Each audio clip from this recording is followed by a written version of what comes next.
Hello, good morning. I speak no Turkish, I'm sorry.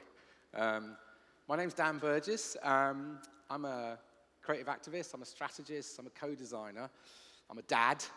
I work with all kinds of different organizations, from big global brands, NGOs, activist groups, campaigners, community groups, social entrepreneurs, very diverse. It makes my life quite uncertain, but I quite like it. I also like to grow vegetables, go surfing when I can, you know, a bit of the good life when possible. My work always tends to focus on what's emerging, what's sort of coming up, what's wanting to happen, if that's a theme. And what I wanted to talk to you about today is to share a kind of idea, a way of thinking, I guess, about the world that I came across about 10 years ago and that has just started to dominate how I think about things, and it's become very central to my work now. So I wanted to share that with you this morning. But I also wanted to start with an experiment, because experiments sit very much at the heart of this way of being in the world. So it's not going to hurt. If you're up for it, it'll take a few seconds. I'd ask you if you could just all close your eyes. Just trust me on this. Just close your eyes. Okay. Now, I want you to take a deep breath in. So breathe in, and then just breathe out. Keep your eyes closed. Breathe in again, big breath in, and breathe out. Okay, now I want you to think about calmness, happiness, being your most at ease, where you're most calm, most at ease, most happy. It might be a thing, it might be a place, it might be a moment. I just want you to think about that. Okay, you can open your eyes, come back into the room. See, that didn't hurt, did it? Right, quick show of hands. Put your hand up if you're at work. That happy place. Who was at work? No one was at work. Okay. Who was driving? Anyone in their car? There was a couple of people in their car. That's amazing. Fantastic. Sure, you weren't driving in Istanbul, were you? Okay, who was on the internet? Anyone on the internet? Don't think so. Who was shopping? Anyone buying stuff? Oh, there's one over there. Who was in bed? There's usually someone asleep. Or anyone in bed? Who was outside in nature? Okay. I think that's most of you. And it's an interesting experiment. I learned that from Paul Hawken, and it's usually, I sort of play with that where possible, and it's usually always the same. The majority of people are outside. They tend to be in a natural environment where they're most happy. And it's a curious thing for me. I find, A, it's something that makes us happy that maybe we do less and less. But also, why is it? What is it about being outside in natural environments that tends to make us feel happy? And that, I think, brings me down to this whole idea of the spaceship Earth. So that's us up on there. You know, we are literally living on a life-giving rock, flying through space. Every conference, every brand in history is on that planet. And I came across Buckminster Fuller's work around the spaceship Earth, and it totally blew my mind. I should say, wow.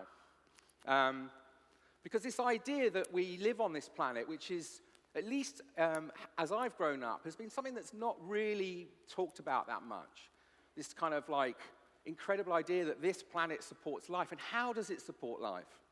And once you start getting into this thing, that actually the spaceship Earth, the conditions for life are created through these incredible relationships, processes, interactions that keep this spaceship flying. There's an operating system that makes planet Earth. It keeps us flying. And as you dive into that, you realize that what's flying this spaceship is what we're calling crew. Now, the crew, in ecological terms, they're called engineering species. They create habitats and ecosystems, and they maintain them. And that creates the conditions for life. It creates conditions for all humans to live. So I'm going to run through just a few of the crew that I think are pretty awesome. So this is the ocean, right? Now, the ocean is the biggest life support system on our planet. It's 70% of our planet is ocean, is water. Interestingly, humans are 60-odd% water, but that's a whole nother talk. But There's something about the ocean, and the ocean's driving climate and weather. Everything we're experiencing on land is being really dictated by the oceans. It's driving the water cycle. So when we're drinking water, the ocean has played a role in that. And the thing that blows my mind about this is it's driving a lot of the oxygen, a lot of the air we breathe, and it's through these guys, this crew. These are called phytoplankton. And they're like microscopic plant-based plankton, which grow in the sea. And these are producing, some scientists believe, up to 2/3 of the air we breathe. So right now in this room, we're in connection, we're in relationship with the ocean. It's helping us breathe, even though we can't see it. Now these guys is interesting, because these connect to these guys, the whales. So I'm calling these the ocean composters, because they're feeding a lot on things like krill, and the krill are feeding on the phytoplankton we saw before, the oxygen-producing guys. And of course, like anyone, if we eat a lot, we have to get rid of it, right? So the whales are sort of discharging, composting, fertilizing the ocean. And the phytoplankton, the oxygen guys, feed on that, and then the krill feed on that. So these guys create the ultimate circular economy. In fact, the crew at Parley in New York call that the poop loop. That's how nature does the circular economy. Lichens, moss, you might see these everywhere in cities, right? And people try and get rid of them. We try and scrape them off walls. These are purifying the air. They're taking out pollution, soot, CO2, all kinds of stuff. All doing this. Trees, obviously, huge complexity and diversity, but these are the oaks. Now, the oaks, I'm calling these guys like the neighborhood support. One oak tree will support 200 plus species of insect, species of birds. And then under the ground, their root systems are working with mycelium, regulating soils. They're also intelligent enough that they support younger trees or trees that aren't receiving the nutrients wherever they are. They will divert nutrients through their root systems. They're very intelligent, and they're supporting and looking after each other. These guys, the pollinators, let's call them the food alchemists. 80%, pretty much, I think, of what we eat is down to the work of this lot. Without them, we have no food, no vegetables, no fruits, no flowers. And so it goes on. And lastly, the soil. This combination of all kinds of interactions and materials and matter and chemicals, all working together to produce this infrastructure for us to grow. So these are just a few of the crew that are flying this spaceship, right? And all of this crew, what they share in common, apart from just cooperating and participating, they do it for free. There's no money. No one gets paid to do this work, right? This totally runs on generosity. It's a gifting economy. Anyone know what that is? Death Star, exactly. So I was born in the 1970s, so Star Wars is, it's a bit of a thing. But when I look now at the crew on the spaceship Earth, we look what's happening. Those crew are dying. We are right now living in the 6th mass extinction of the history of this planet. That's happening right now. During my talk, there will be a species that will go extinct.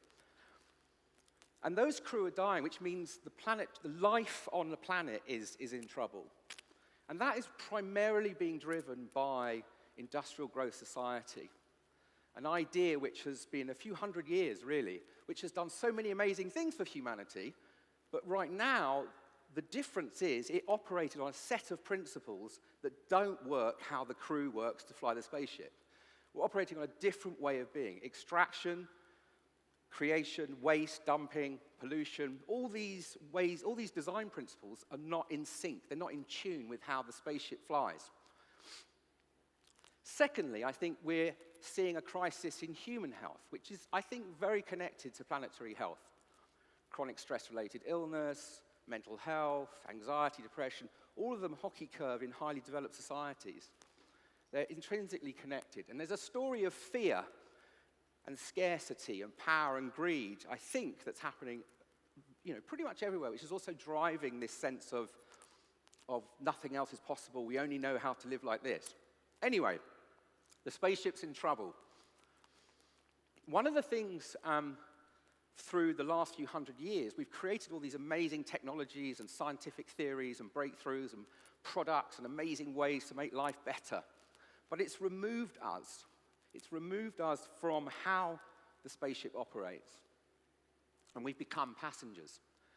Now, I worked with a lecturer, a writer and an author, ecologist called Stephen Harding, and he used to say, when we're inside, like here, we're actually outside. We're outside of the living Earth. And he felt that that's a big thing. So when we go out into the world, we're actually going inside. We're going inside to the spaceship. And so this idea of being passengers removed from how this thing works. Passengers are passive. Passengers tend to be more passive. They tend to sort of be given information and entertainment. And dare I say it, they become quite obedient. Passengers are often distracted. They're not that aware of other things that are going on. And I wonder, and I'm massively guilty of myself, of the role of technologies, and social technologies particularly. Are they really connecting us? Or are they starting to remove these interactions that allow us more perspective of what's going on? Passengers tend to be quite greedy. You know, we tend to want more. When we're a passenger, we're like, I want this, I would like this. You know, this week we've had a load more data released on resource depletion. You know, it's not just climate, it's resources that are being extracted at such a rate now. Passengers are often too busy. We're often on our own journeys. We don't have time to look at other people's problems. So we're starting to filter out issues around us, human issues, homelessness, refugees, all these kind of issues that are becoming difficult for people to engage with. And it's almost becoming acceptable to just walk by because we can't process it all. Passengers are messy. You know, we tend to make a mess when we're traveling, and we let someone else clear it up. And I know this stuff's been talked about quite a bit in these last few days. We know the problems, but it's just that mentality of passenger. And passengers often fall asleep because they think someone else is driving and flying. You know, this is the Students' Climate March in Bristol, near where I live. And I went out with my son, who's 14. I went out with him last month. And I do a podcast, and I was talking to kids on the march. And they're scared. They're really scared. They feel they don't want to be on the streets. They don't want to be coming out of school. But they feel that no one is listening. No one represents them in government. No one takes them seriously. They certainly don't want to be seen as the saviors. They want the adults to step up alongside them. So Gregory Bateson is a systems thinker and a writer and someone else who's sort of really intrigued me over the years. And he says this, you know, the major problems in the world are the result of the difference between how nature works and the way people think. And I think that sort of sums up this idea. The operating system works in one way, the natural world works in one way. It can regenerate, it can replenish, there's abundance there. As long as you respect the system, the rules, and you cooperate, it will keep flying. The human tends to, we don't think like that. We're very specialized in our thinking, so we tend to not see these bigger pictures.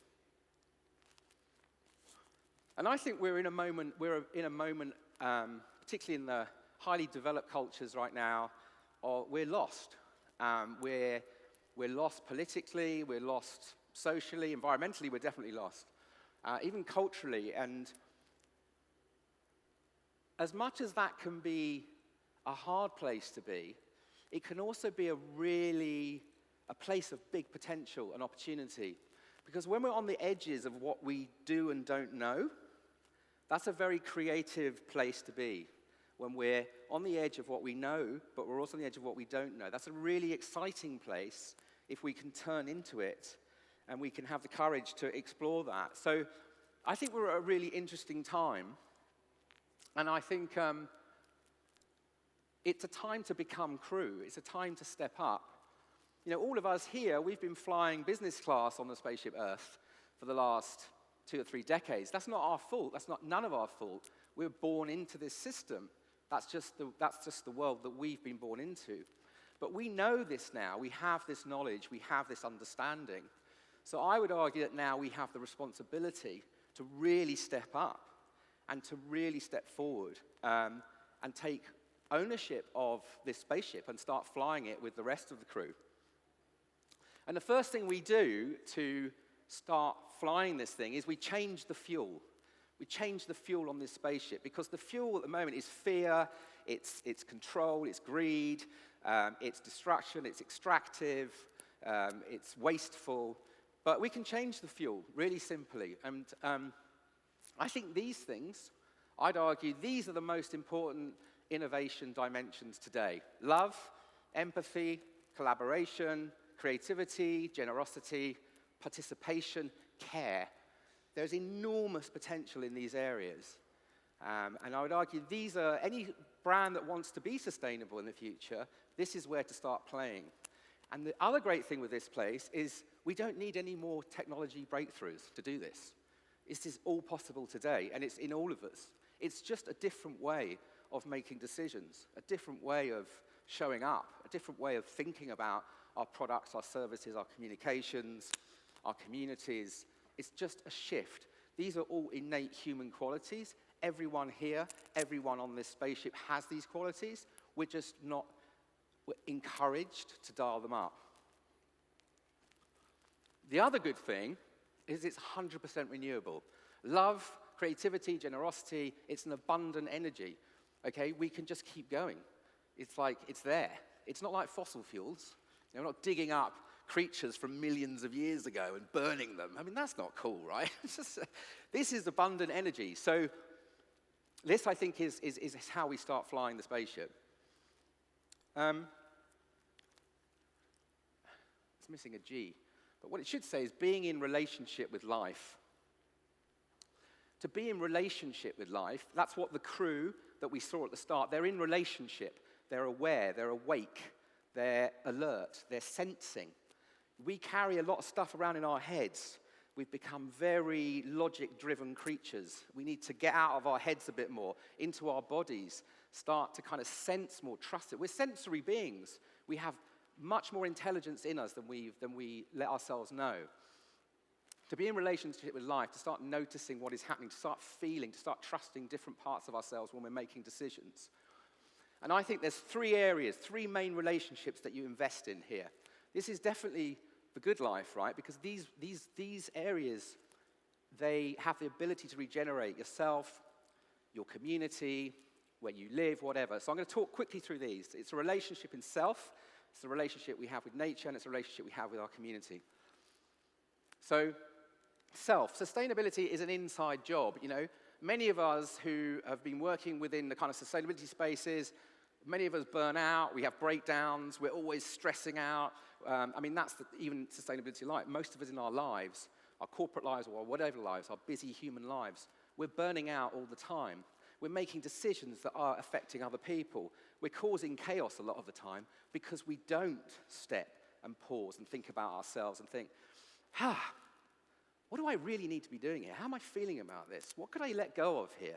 Maybe I need to take a break and look after myself a bit. That can feel quite self-indulgent, but actually the reverse happens, because when you start looking after yourself, great stuff starts to happen to those around you.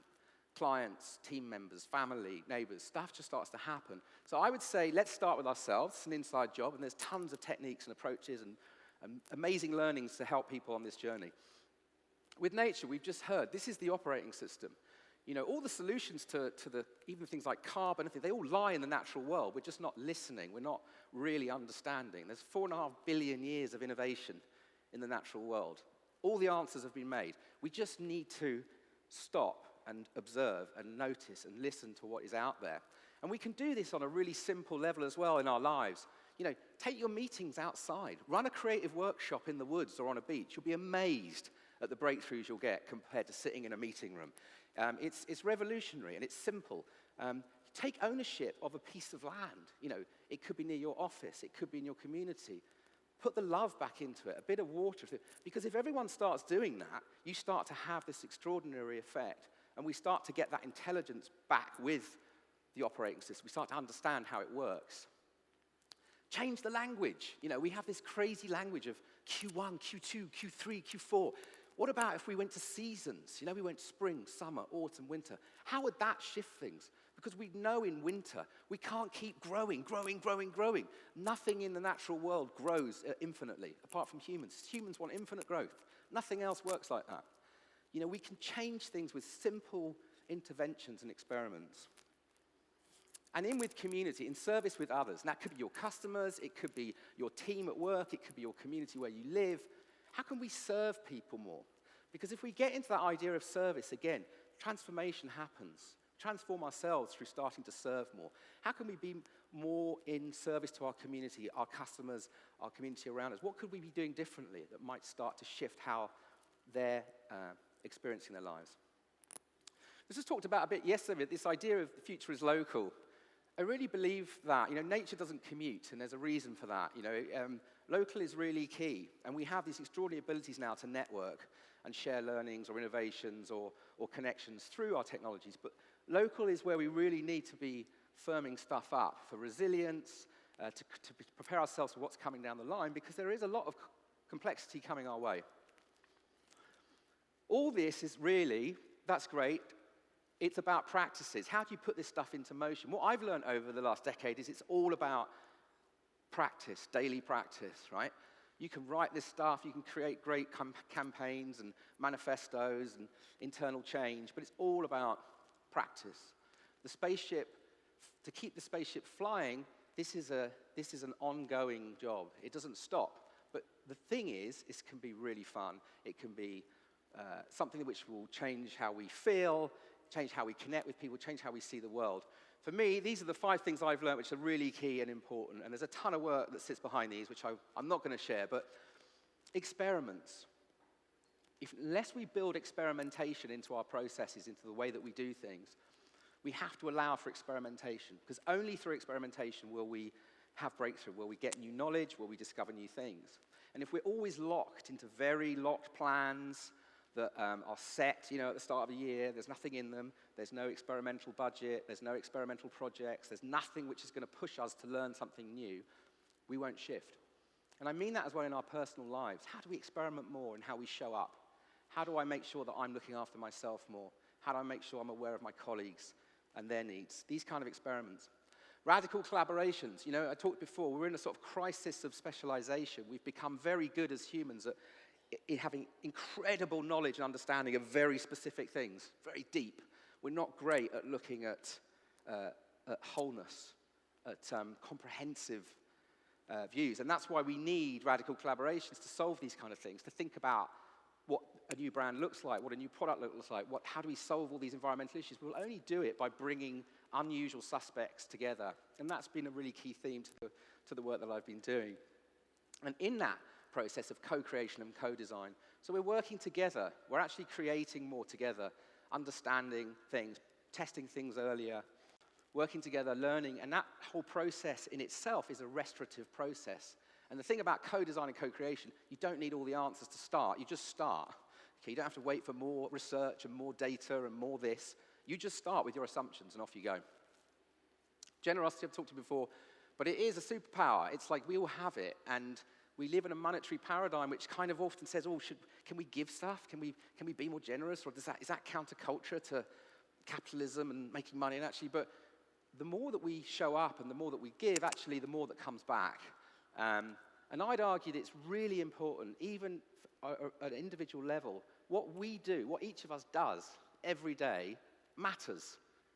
If we do a little bit of good, it keeps the universe going. It keeps like the goodness level higher than the not so good level. And it's important that we show up. These are 2 projects that I've been building in the last few years, co-creating. One is a collaboration of marine NGOs and other organizations who are interested in healthy oceans. It's called We Are Ocean, and it looks at how to change the cultural understanding of our relationship to the ocean, particularly living in cities, living disconnected from this amazing life system. And Good for Nothing is a movement that's 9 years old now, which brings all kinds of skill sets and talents from different businesses and sectors together and works with activists and social entrepreneurs to accelerate their work for nothing. It runs on a kind of generosity gifting principle. So I'll just come to the end of this, really. I hope there's been something in it for you. I would just say, I think sustainable brands can't exist unless, a sustainable brand will be created by healthy people on a healthy planet. Without that, there can be no sustainable brand. So thank you for listening. Enjoy the rest of your day. Thank you.